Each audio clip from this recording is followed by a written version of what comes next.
listening to the podcast of the Academy of Professional Celebrants, the UK's premier celebrant training provider.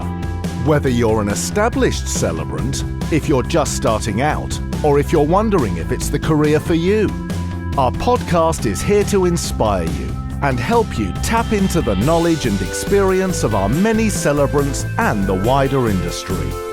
So, join with our host, Derek Duncan, as we dive into the world of celebrancy, sharing with you tips and advice from our extensive network of celebrants and others in the industry. We are the Academy of Professional Celebrants. We are here for you. Your success is our success. Most of us have skills from previous careers that we can transfer to our work as celebrants. And today's guest can obviously tap into those skills for his own celebrancy work, but I'm sure that he's also going to have a lot of observations and tips about how all of us can further our skills in relation to confidence and public speaking. He is a professional speaker, a coach and a trainer, and I'm delighted to welcome Kevin Harvey to the podcast. Welcome, Kevin. How are you today? Morning, Derek. Nice to meet you. Always a pleasure to meet new faces and put a face to a name that I've been seeing in the group for quite a while. So, Kevin, you were telling me that you did the training with the Academy and that you finished the course in January. I'm just wondering what made you want to become a celebrant? Over the years as a sort of speaker, I'd written a lot of scripts, performed in various sort of entities. Started at the age of 8, which sort of gave me the love for speaking. But I think I got to the stage where I did a couple of eulogies for people and also best man speeches in my 20s. I'm in my 60s now. And they went so well that people started to ask me to write eulogies and speeches for other people. So I've always found myself doing that as what I'd done. And then I got asked for help in a lot of other stages. And although I worked for a large PLC up into my 40s and ended up with a lot of burnout, one of the things I did was I became a director of the PLC, but I was responsible for a lot of the training, a lot of the coaching. And then some traumas in my own life, I decided to go down the route of self-development to help myself, purely to help myself, not to help anybody else. And then when I went, as I say, through some big issues 15 years ago in my life, I used these skills to get out of the hole I was in. And through that, it was a case of what do I want to do now? Because I'd had this burnout. And it made natural sense because I'd done so many charity events, speaking, Toastmaster events, even stand-up, rugby clubs, you name it, charities, auctioneering, boxing. If they wanted a speaker, I was the man charity-wise that went and did it. So I decided to do it full-time and put the two things together. And somebody said, yeah, you'd be great. You'd be great as a celebrant. And I never really thought about it. And then a few years ago, I suddenly realised that I was getting asked to write the speeches a lot. And I'm looking for something to slow down slightly doing my coaching work now. It's totally changed since lockdown. So going out speaking on a stage where I would get clients and tell my story as a motivational speaker and help clients afterwards, to a point where I want something I can do maybe once, twice a week, still help people online, but once, twice a week just to get out as I'm getting older. And it made perfect sense to me that it was something I enjoy doing. And as a counsellor, because I trained as a counsellor many years, I've got experience in dealing with people that's been through grief. So it sort of put the two together. And then the final thing was I was running a webinar last year, which I do free courses on to bring people in, which is how to say goodbye to nerves and hello to success to help people in business. And one of the things I use is I ask people what they think certainly in the American market, what the biggest 3 fears are that people experience in life. And number 1 is death. And number 2 is called glossophobia, which is the fear of speaking in public, which a lot of people don't know. So it sort of made sense that if they're the 2 biggest fear in the world, and I help people overcome their fears and give them the confidence, that if people actually thought that more people would rather be bit by a spider while standing on top of a 200-foot ladder trapped inside of a box and being thrown off than actually speaking in public, then it made sense that I could put the two together and help people. I love helping people. I've done so much free work over the years. It's been what I enjoy and I get is a passion. So it made sense really that it was the next sort of progress for me to move forward with. I think a little later on we'll talk about nerves and how people might conquer them. Now, you mentioned your first kind of speaking engagement as an 8-year-old there. I sneaked a wee look at your Facebook account, and I was actually quite struck by the account of your very first speaking engagement as an 8-year-old Cub Scout, because I think that's roughly the same time that I began to speak, and scouting, obviously, one of the things that it does for a lot of people is build confidence in a lot of areas of your life. I wonder if you might just tell us that story today and how it then moved forward in your life, the lessons that it taught you. Yeah, I, I mean, a lot of people's fears are down to limiting beliefs. And without going into too much detail, go into that later if you want. But one of the things is my father was a sort of musical club comedian who met my mother well before I was born in the 50s. I was born in the 60s, but in the 50s, and they met, and she was in an accordion band. So they were sort of on stage doing things. It wasn't the full-time job. They did it for weekends for extra money. So when I was born, that type of thing was sort of around me quite a lot. They did stop when I was quite young. So when I was in the Cubs and the Scouts, there was a big event happening at Nottingham University. I'm originally from Nottingham, live in Leeds now. And I was chosen out of the Cubs for my being outgoing to stand and do this little 3-4 minute speech, which was about, as I remember, sporting events. And it was titled Keeping Your Eye on the Ball. So I learned the speech with my dad, 3 or 4 minutes. And then when I thought I'd nailed this, he said, no. He said, you haven't even started. Now we have to perform it. And I thought, what's he talking about? And basically we went through non-verbal communication, which I've since done courses on. We call it body language now, but it's different ways of pausing, different ways of emphasizing certain words, overcoming afflictions that people might have. Classic case, this is Jonathan Ross, one of the most famous presenters in the world that can't say his R's. And if you read his autobiography, he actually says that what he got the people to do, because he had the confidence, but it was getting slated for it in the press at first. So he asked them to write in his first sentence every time he speaks as many R's as they could put in. Okay. And that gave him the confidence. So, going off on a tangent. So that's another thing you can do, because it's what people, now we accept what he does, and it's become his character.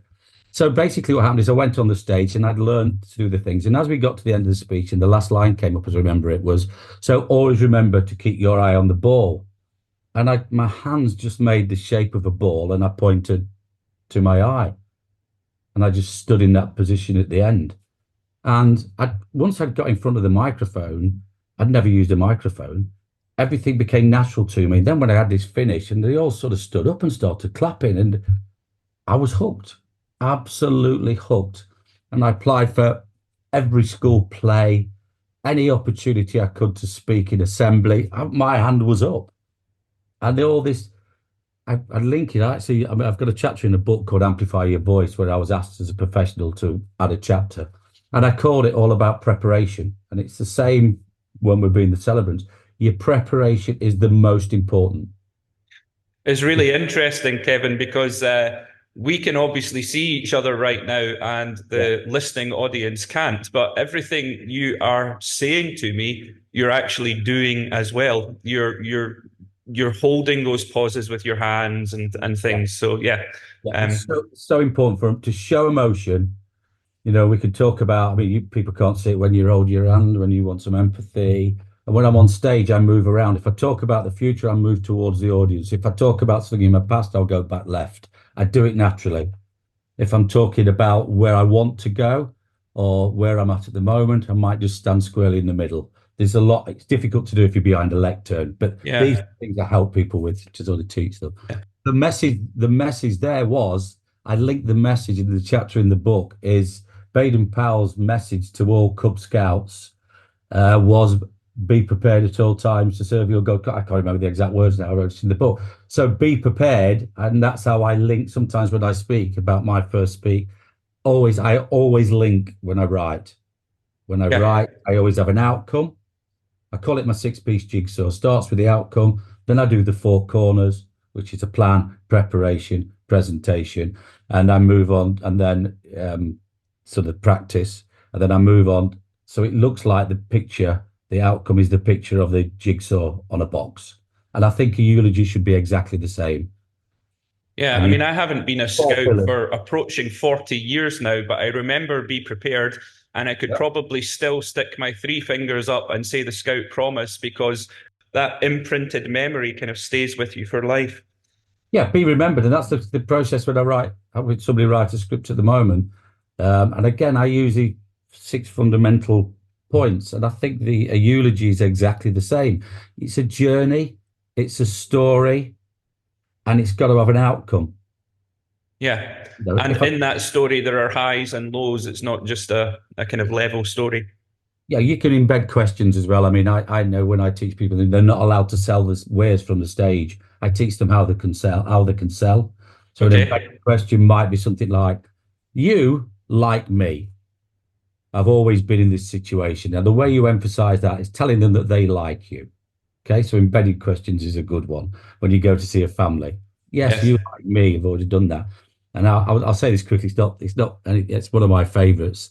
Is when you come to a call to action at the end. And if I'm selling my services and I'm been told that I can't directly sell an offer, you often will say, buy now.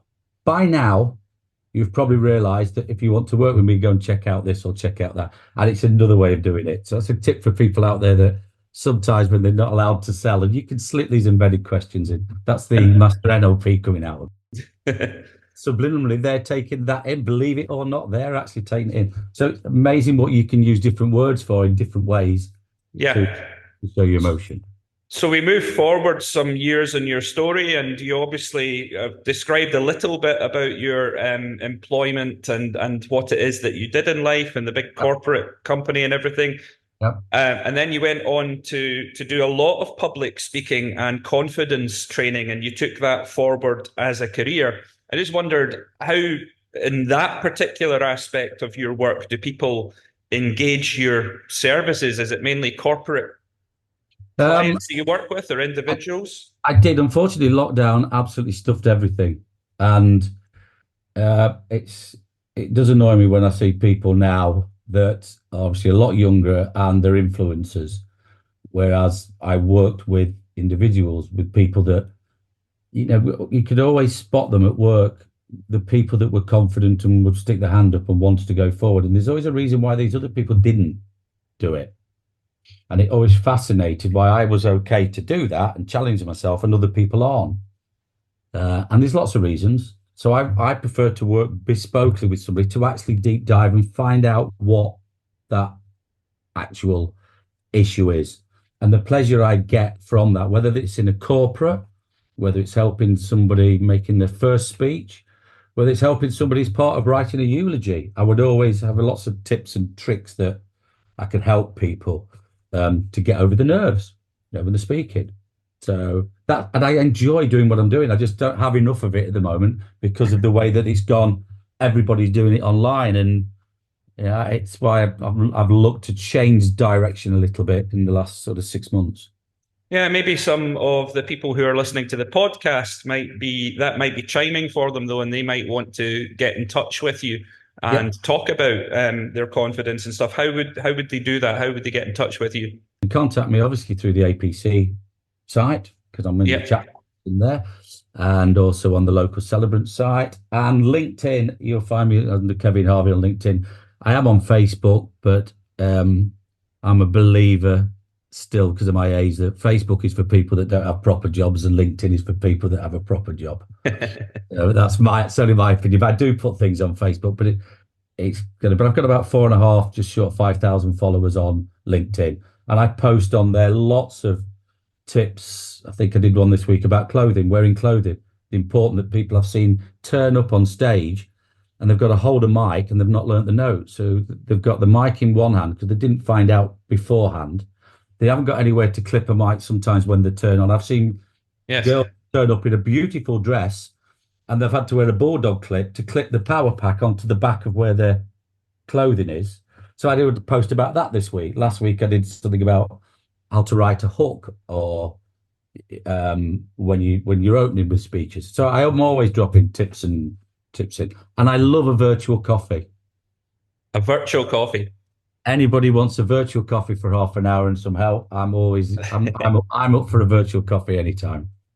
Okay, we'll maybe give you some homework. We're going to take a short break, but we'll maybe give you some homework during that, Kevin, and see if you can come up with a hook for the podcast at the end.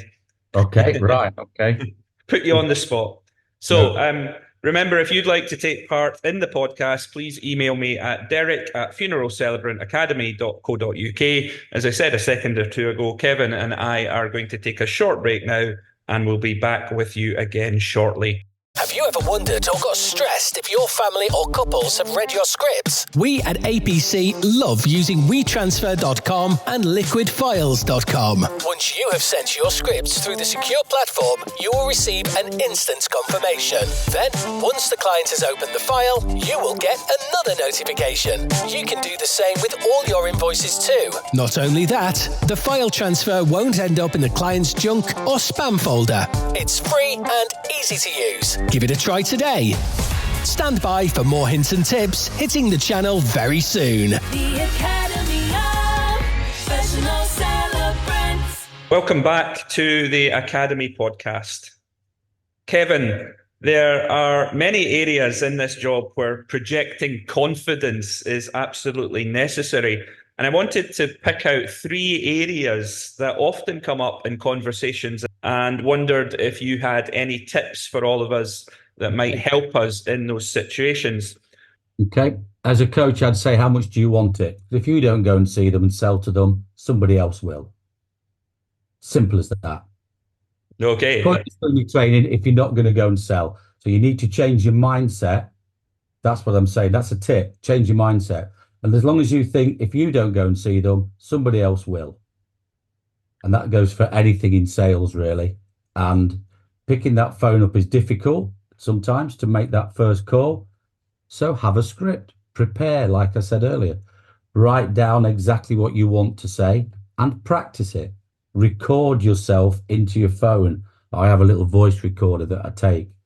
That would be my tips. But the overriding thing is when you're thinking of picking that phone up to make that call, if you're confident in knowing what you're going to say, and role play. You know, there's plenty of people in the AP, in the group which will probably role play with you, pretending that call that's been deceived. Celebrants, because we like helping people. So there's plenty of people that can help you. But just get the mindset right that if you don't pick that phone up and ring them, and you'll never know. The thing about confidence is you've got to go outside. You've got to push the envelope. You've got to do something that, I use an expression, it's got to make your bits tingle. You know, and if it makes your bits tingle, like speaking on stage, I've seen people so nervous getting on a stage, and when they've come off, it's like they are a transformed person. You know that when you made that call afterwards, you will feel better.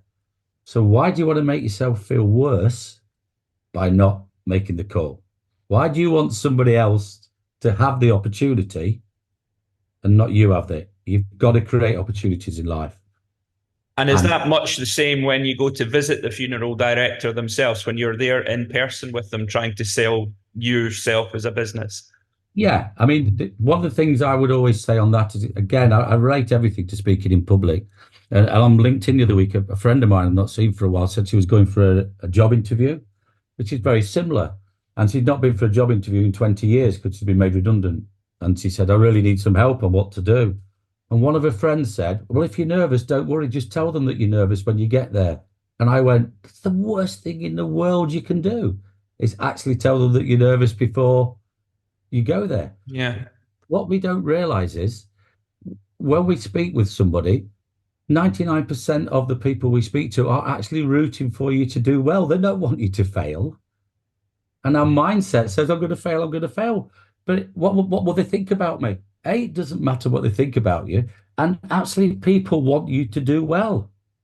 You know, the person you go to see wants your advice, wants your help.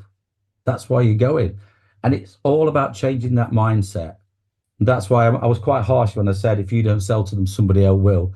But it's a fact. And then there might be another situation where you're in a room filled with a dozen people or so, and they're all trying to talk at the same time. And your mind is listening to 4 or 5 different people talking.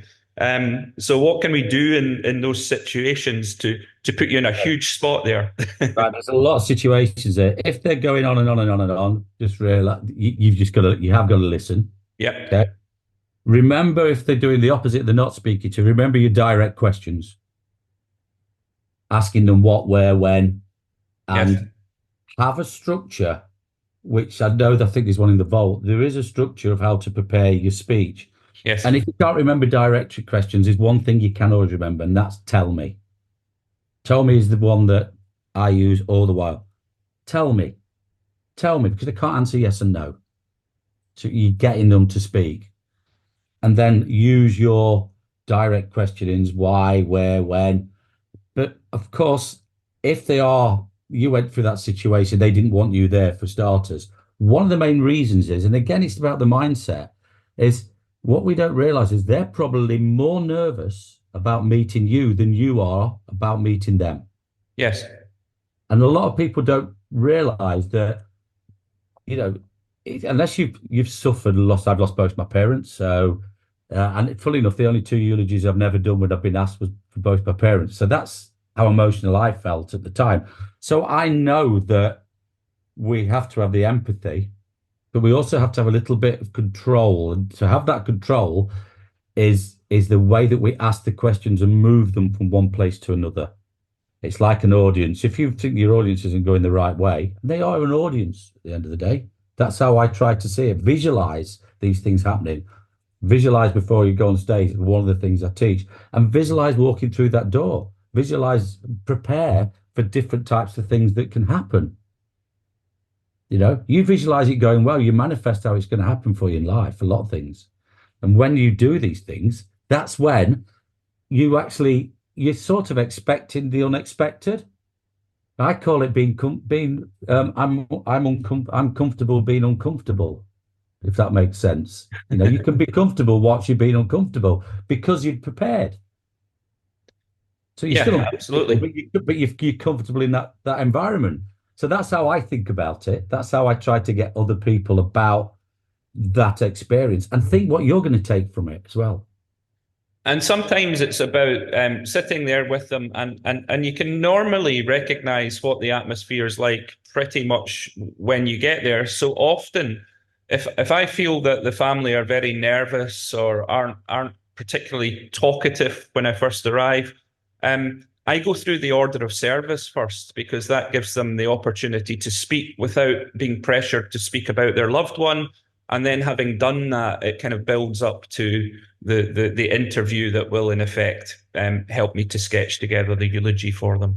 Yeah, a lot of people don't realize when we talk about confidence, what confidence is.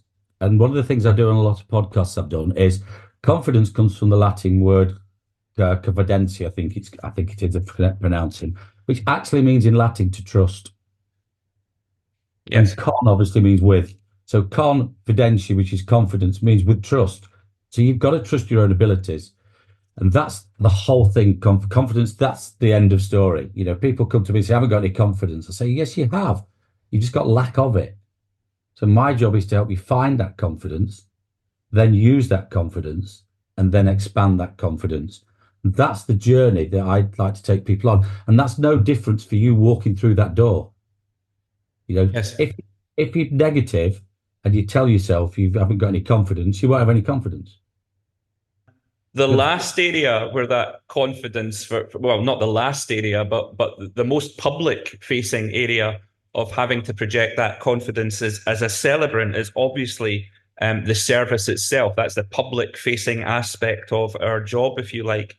And even just before we started to record this podcast, Lara was on telling everybody that it was her first funeral in about an hour's time, and she was feeling nervous about it. Now, of course, by the time this goes out, it's going to be a little late for Lara's first funeral.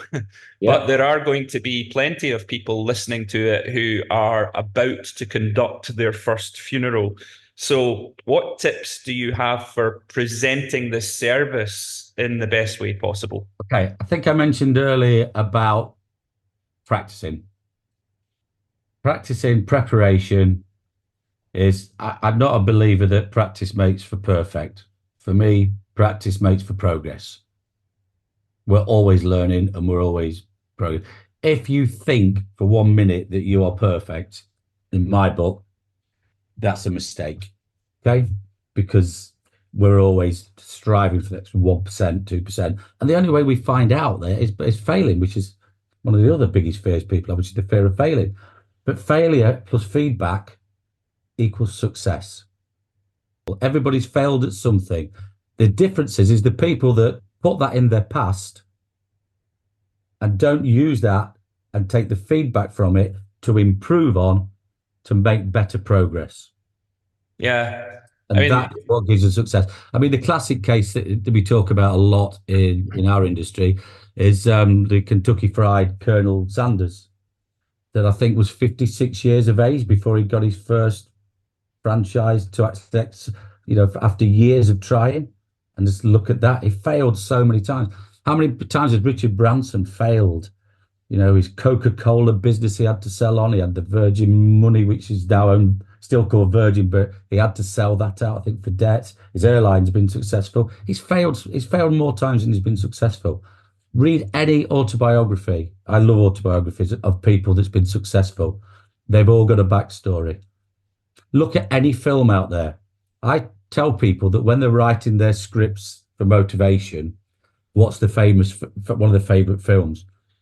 And if anybody's ever watched Rocky or Superman or Spider-Man or Rambo or any of these films, there's always a pity party at the start. There's always a failure. There's always something in their life. And what makes them successful films is how they come out of that, how they use that experience in a positive way and not in a negative way.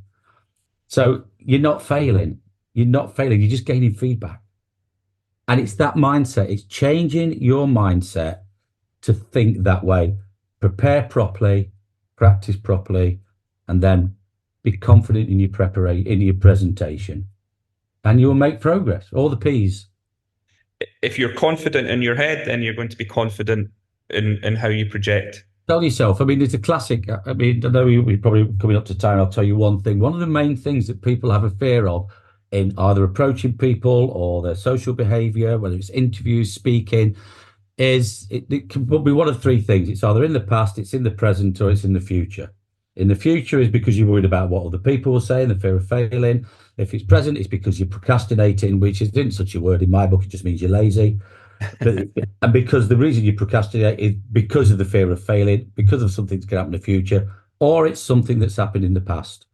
And when I help clients, I would say 7 times out of 10, it's a limiting belief.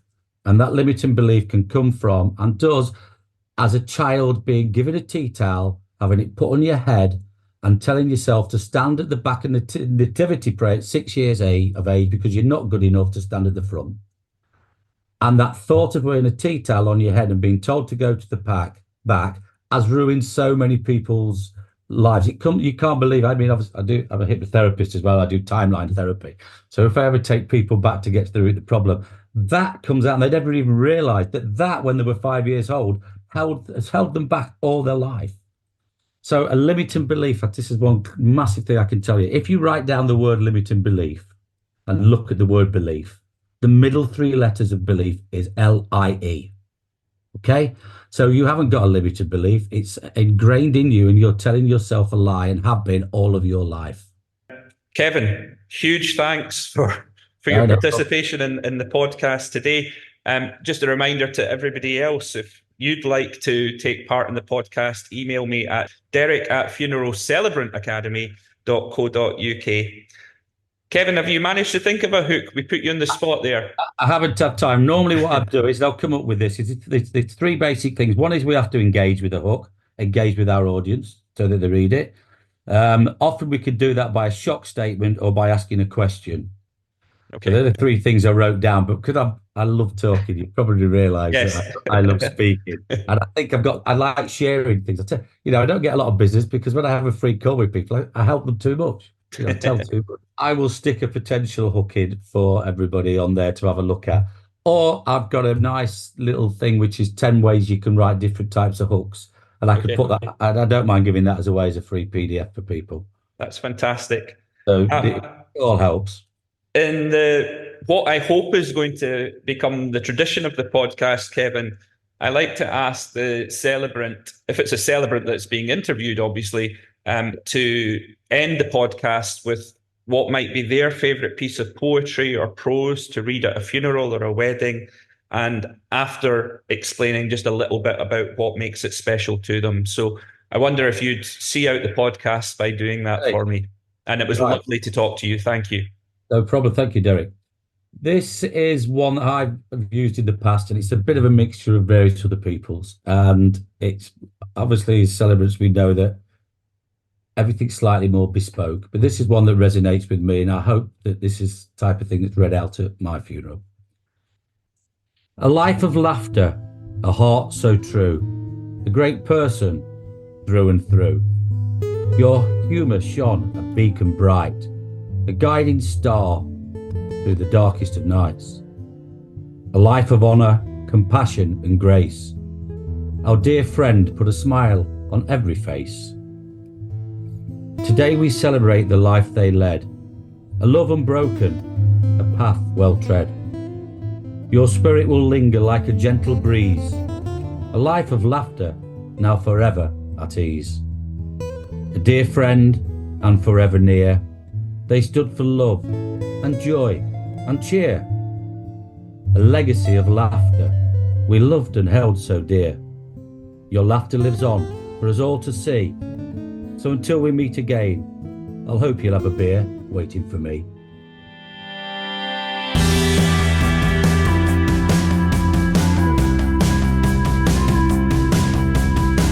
You've been listening to the podcast of the Academy of Professional Celebrants. We'd love you to be part of our community. We offer training in all aspects of celebrancy. So why not check out our training program on our website and see if there's a course that you could take part in. We have trained hundreds of celebrants who are now well established in their own business. Our post-training support network is second to none, and you can be sure that help and inspiration is never more than a message away. Keep looking out for more podcasts coming soon. The Academy of Professional Celebrants. Your success is our success.